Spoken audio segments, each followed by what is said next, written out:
구약성경 5번째 책 신명기를 통해서 함께 은혜를 나누기를 원합니다. 신명기는 영어로는 듀트로남이라고 그렇게 말합니다. 그런데 듀트로라고 하는 말이 두 번째라고 하는 말이고 이 남이라고 하는 말이 이게 계명이다 그런 말입니다. 그래서 영어의 제목을 그대로 해설을 하면 두 번째의 율법이라 그렇게 말이 되고요. 우리 한글 성경에서 한문으로 표시한 신명기는 별신자, 우리 보통 납신 별신하는 별신자에다가 목숨명자 또는 계명명자 써가지고 하나님의 계명을 다시 펴서 해설해 준다 그런 뜻을 갖습니다. 그러니까 첫 번째가 아니고 두 번째로 말한다 그런 말이 되는 것입니다.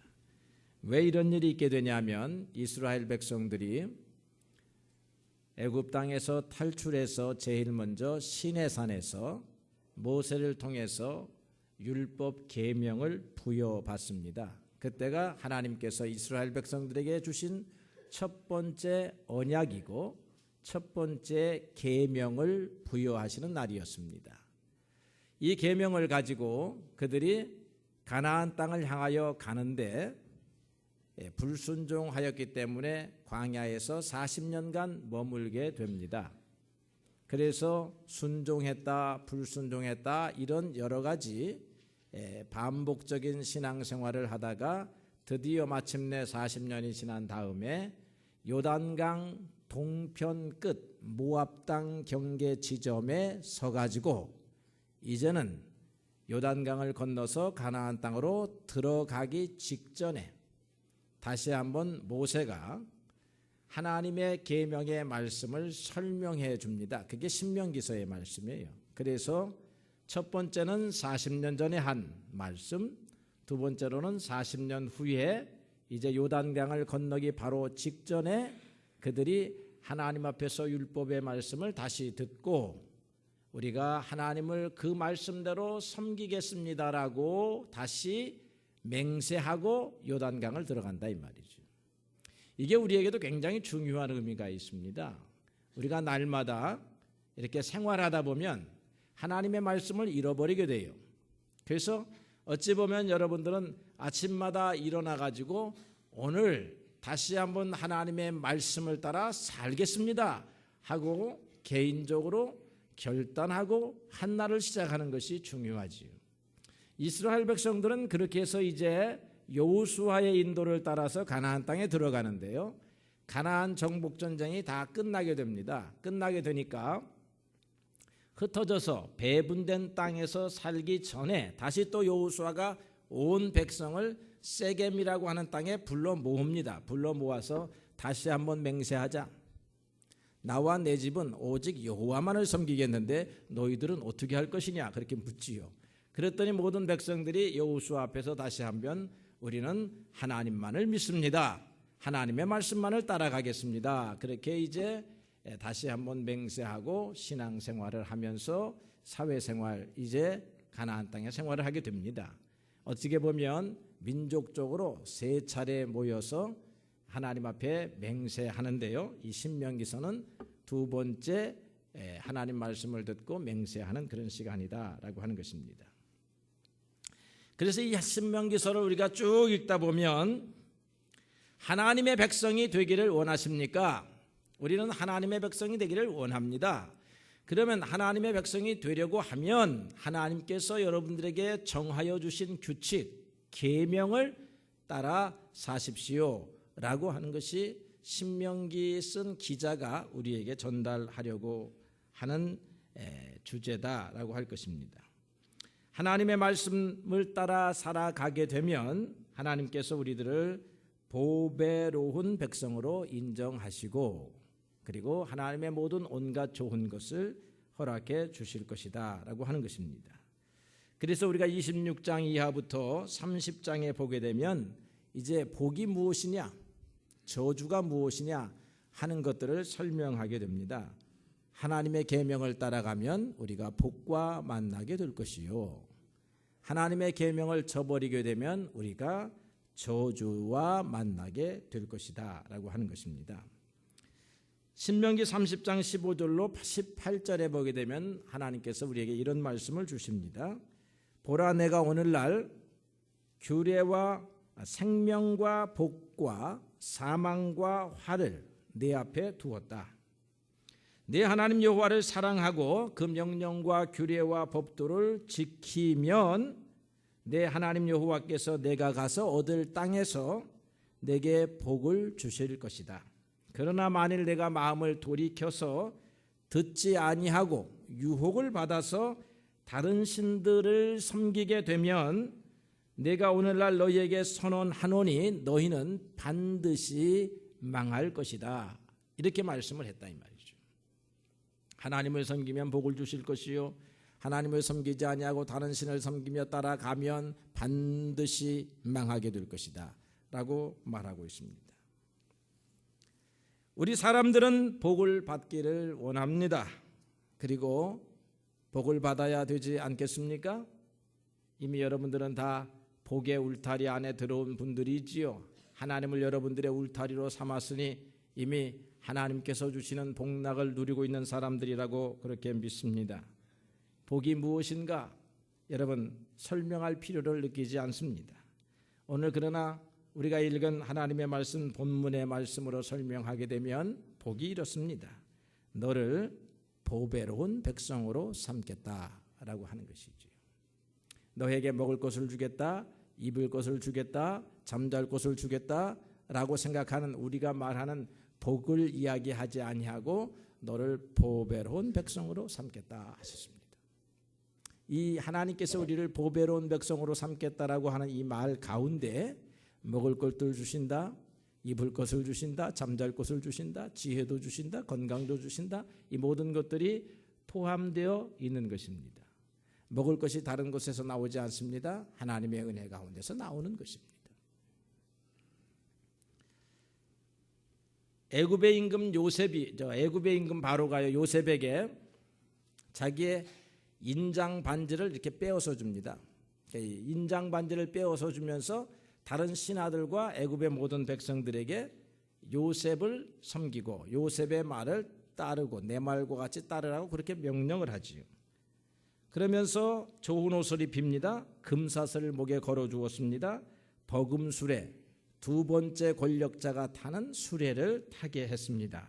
그러니까 온 백성들이 요셉 앞에 머리를 숙였습니다. 요셉의 손에는 임금이 빼어준 인장 반지, 반지이긴 반지인데 도장을 겸한 반지가 인장 반지입니다.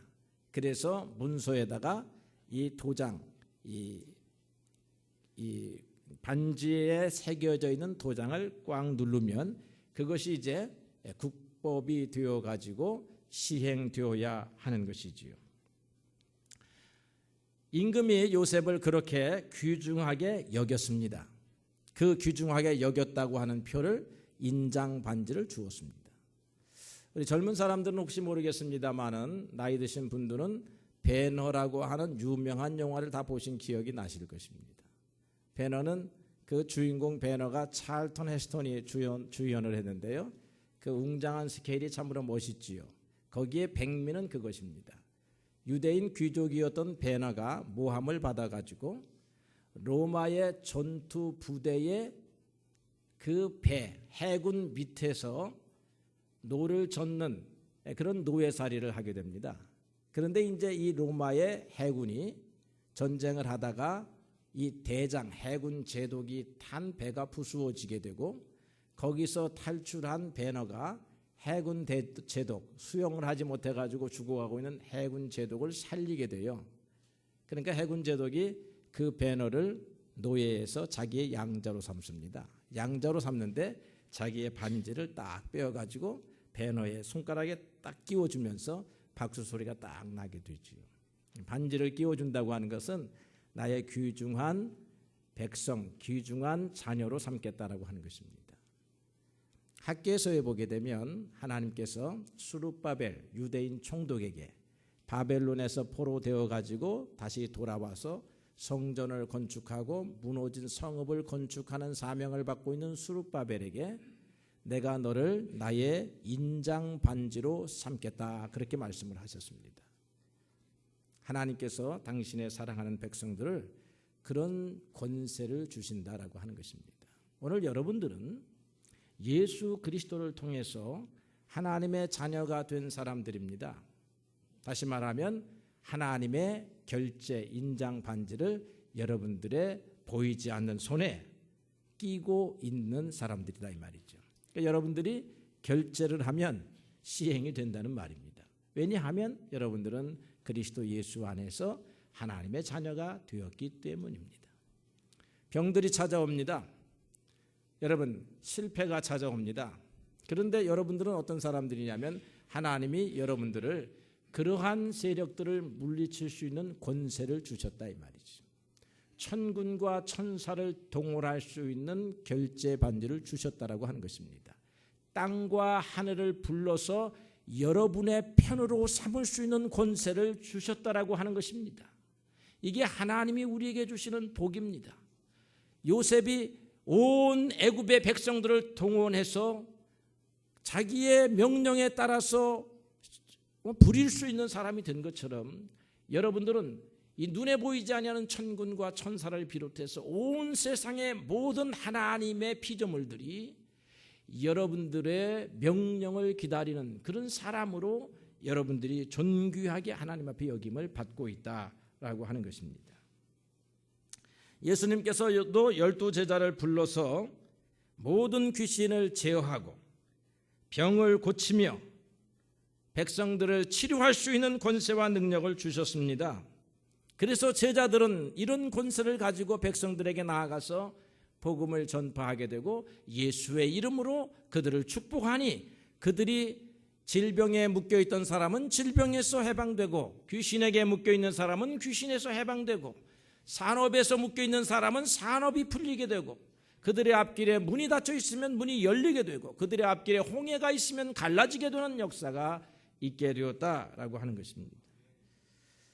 오늘 읽은 말씀 19절에 보게 되면 또 이런 축복이 우리에게 선포되고 있습니다. 너를 칭찬과 명예와 영광으로 그 지으신 모든 민족 위에 뛰어나게 하시며 하나님이 여러분들을 칭찬받게 하시겠다고 하시는 것이고 여러분들의 이름이 드높아지겠다고 하시는 것이고 여러분들의 영광이 높아지겠다고 말씀하고 있다라고 하는 것입니다.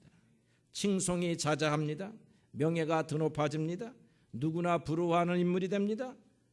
누구보다냐 하면 다른 백성들보다 하나님이 다른 백성들 지으셨지만 하나님께서 지금 하나님의 백성으로 택함받아 하나님의 말씀을 지키겠다고 선언하고 믿음으로 살겠다라고 말하고 있는 이 이스라엘 백성들에게 이와 같은 권세와 능력을 주시겠다라고 하는 것입니다. 오늘은 복의 근원에 대해서 다시 한번 생각해 보기를 원합니다.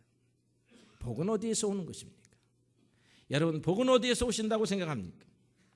어느 가게를 가보니까 지금 이제 써 있겠어요. 요즘에는 써 있는지 모르겠어요. 입춘, 대길 이런 말 써 있습니다. 봄이 오면 아주 그냥 행운이 크게 온다라고 하는 말이 되겠죠. 봄이 오니 크게 길한 사건이 기대된다라고 하는 것입니다.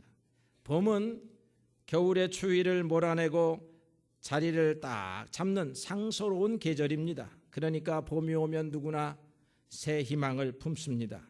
대지도 푸르러집니다. 땅도 씨앗을 품고 생명을 잉태합니다. 봄에 거는 기대가 참으로 크다고 할 수 있으니 입춘대길이라고 할 만도 한 것입니다. 이제 여러분들도 3월 1일입니다. 3월 달부터 새 마음 가지고 새롭게 발걸음을 움직이는 여러분들이 있을 줄로 생각합니다.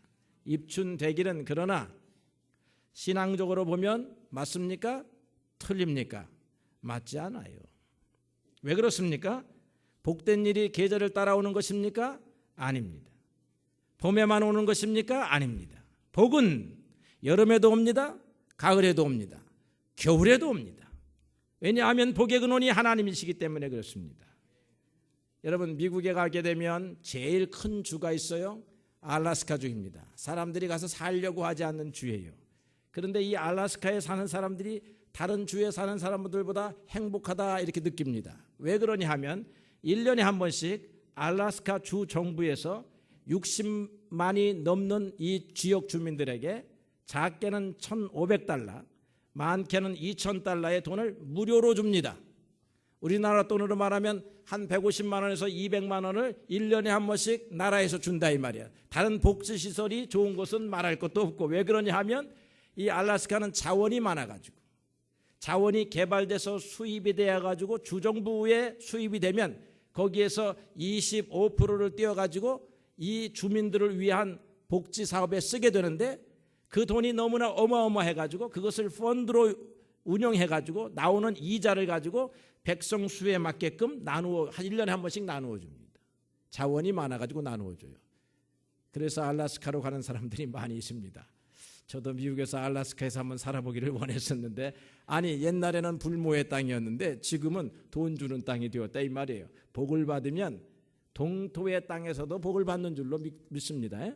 겨울에도 복을 받는 줄로 그렇게 믿습니다. 또 옛날에 우리가, 지금도 마찬가지예요. 여러분들 무당을 찾아가면 여러분들이 왜 복을 받지 못하느냐 하면 나쁜 사람을 만났기 때문에 복을 받지 못한다고 말합니다. 귀인을 만나세요.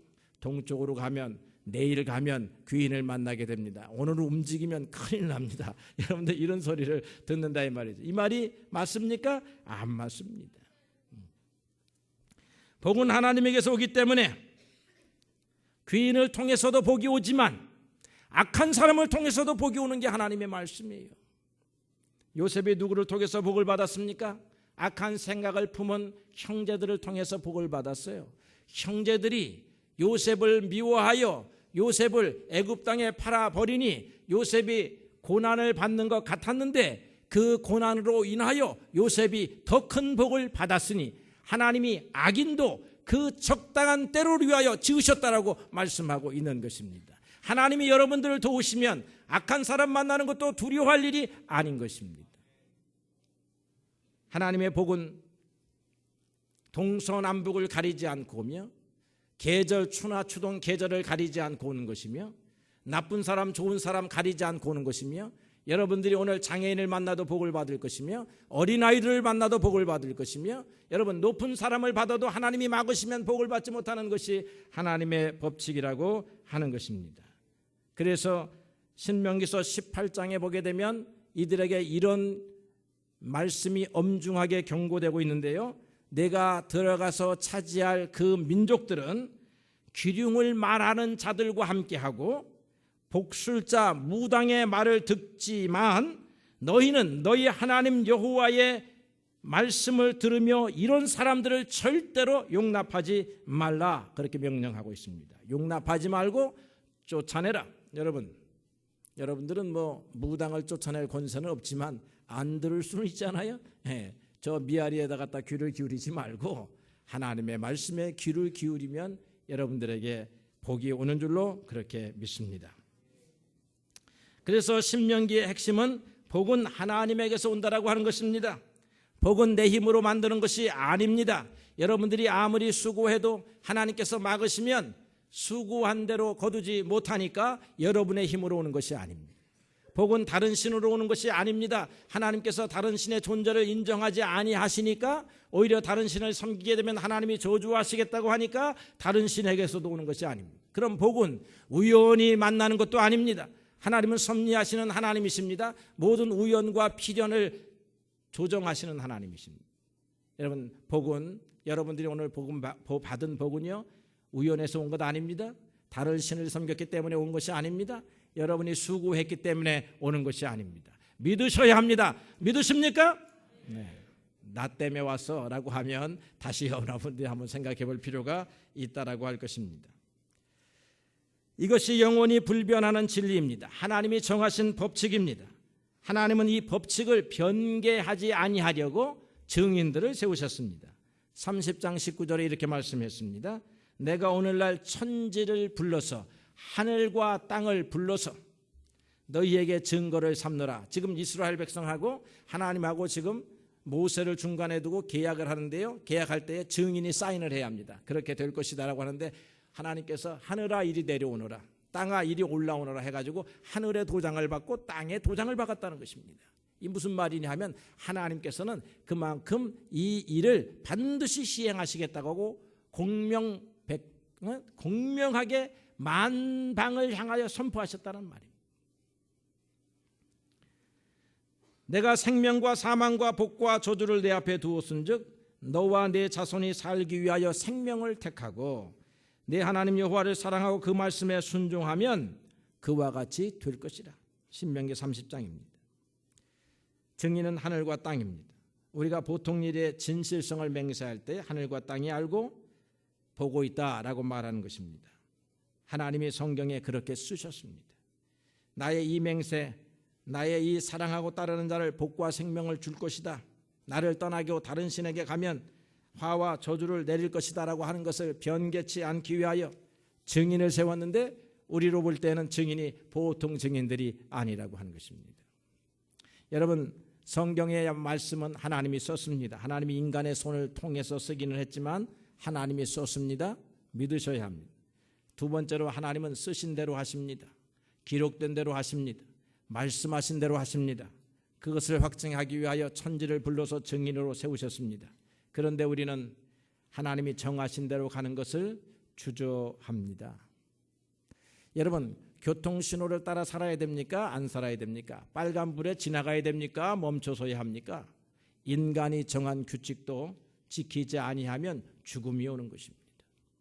하나님이 정하신 규칙을 지키지 아니하면 죽음이 오는 것입니다. 그런데 하나님이 정하신 규칙을 지키면 생명이 오는 것입니다. 그것이 복이라고 하는 것입니다. 하나님이 주시는 복은 단순하게 오늘 우리가 먹을 것 입을 것 구하는 게 아닙니다. 하나님 앞에서 영원한 복락의 통로가 막히지 않는 것입니다. 그래서 신명기 27장에 보게 되면 이스라엘 백성들에게 한 가지 예식을 합니다. 이 골짜기 앞에 왼쪽에는 에발산이라고 하는 산이 있고 오른쪽에는 그리심산이 있는데요. 6개 족속 부족은 에발산 위에 올라가게 합니다. 그리고 6개 족속은 오른쪽 그리심산에 올라가게 합니다. 그래서 그들에게 이렇게 말합니다. 하나님을 섬기는 자는 복을 받을 것이니라. 그러면 이 그리심산에 서 있는 이스라엘 백성들이 아멘 했습니다. 그런데 우상을 섬기는 자는 저주를 받을 것이니라 그렇게 말하면 에발산에 있는 사람들 이스라엘 백성들이 아멘 그렇게 했습니다. 그런데 저주를 받는다는 말이 이제 표현을 보니까요, 받는다는 것이 조금 이제 아마 주저스러우니까 아멘 할지니라 그렇게 명령을 했습니다. 그래서 이스라엘 백성들이 조금은 억지로 아멘 했습니다. 거기에 보게 되면 부모를 경홀히 여기는 자는 저주를 받을지니라 아멘 할지니라 하니까 그 사람들이 다 아멘 했습니다. 여러분, 부모를 경홀히 여기면 저주를 받는 것입니다. 부모를 공대하고 존숭하면 은혜를 받고 복을 받는 것입니다. 이웃의 경계표를 옮기는 자는 저주를 받을 것이니라 아멘하라. 에발산에 있는 이스라엘 백성들이 아멘 했습니다. 이웃의 경계표를 옮긴다고 하는 것이 그 당시 토지가 나뉘어져 있는데 이건 우리 땅이고 이건 우리 밭인데 거기에다가 말뚝 하나씩을 박았습니다. 그런데 자다가 일어나면 어떤 사람이 말뚝을 쭉 자기 집을 좀 넓히기 위해서 저 바깥쪽으로 밀어냅니다. 그거 하지 말라는 건 도둑질이다 이 말이지. 그러면 어떻게 하느냐? 도둑질하면 저주를 받을 것이다.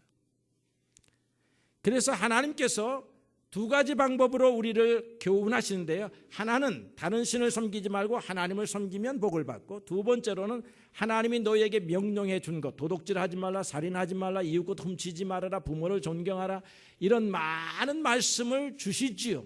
결국은 그 말씀은 이웃을 사랑하라고 하는 말씀입니다.